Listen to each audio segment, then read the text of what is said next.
Hi, it's Patrick Hutzel from intensivecarehotline.com with another quick tip for families in intensive care. So at the moment we're working with a client who has their 46-year-old brother in ICU with pancreatitis, and the client is asking what questions should they be asking. And as I always say, the biggest challenge for families in intensive care is simply that families don't know what they don't know. They don't know what to look for. They don't know what questions to ask. And they don't know how to manage doctors and nurses in intensive care to get the best outcomes for their loved ones.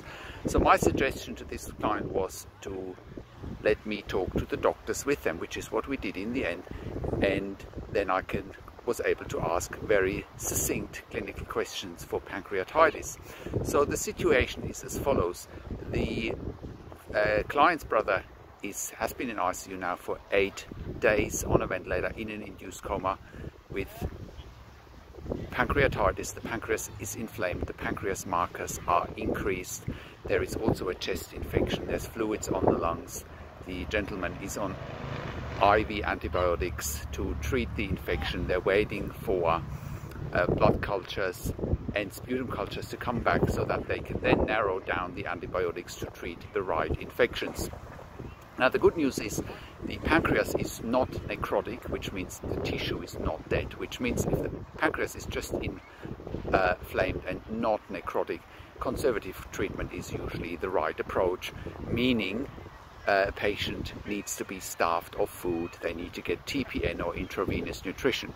Now in this situation, the client's brother also has a paralytic ileus, which means the bowels are paralyzed and the bowels are obstructed, which is a massive challenge because it basically puts pressure on the abdomen and then it puts pressure on the lungs, which means the lungs can't expand properly and it's contributing to the ventilator dependency.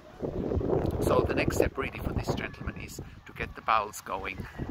Once the bowels are going, the pressure in the tummy will release, takes also pressure off the pancreas, and then takes pressure off the lungs, and then hopefully the client can be woken up from the induced coma, can be extubated, the breathing tube can be removed, and a tracheostomy can be avoided. So that is what to look for in a pancreatitis in intensive care, especially when it comes to ventilation and other complications. That's my quick tip for today. If you have a loved one in intensive care with pancreatitis or with any other major issues, you should contact us at intensivecarehotline.com. Call me on one of the numbers on the top of the website or send me an email to support@intensivecarehotline.com. Like this video, post your questions below this video and subscribe to my YouTube channel for new updates for families in intensive care. This is Patrick Hutzel from intensivecarehotline.com and I'll talk to you in a few days.